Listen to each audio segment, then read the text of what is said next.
President Uhuru Kenyatta today supported the detention and prosecution of the politician suspected of hate speech and incitement. Uhuru said no one is above the law and vowed that as president he would do everything in his power to ensure Kenya is free from violence. Take a look.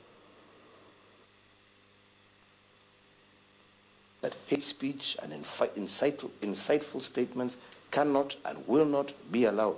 Statements that incite communities against each other, statements that incite Kenyans against each other, statements that instill fear or hate between communities will not be allowed.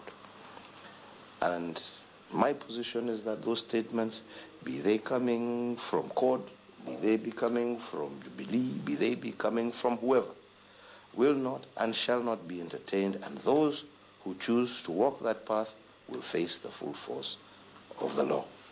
And that has been my position. It's not something new. I have stated it severally, and that shall be the way it will be, so long as I am president.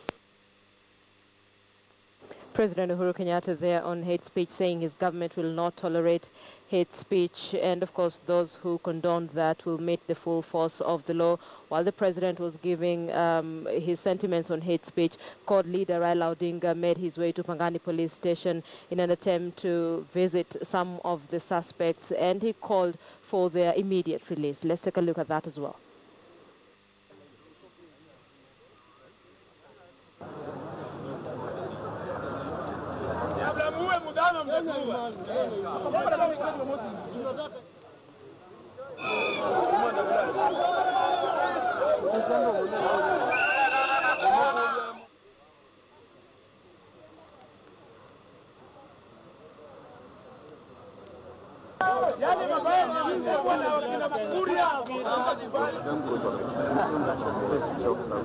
These members must be released without charge within the next 24 hours.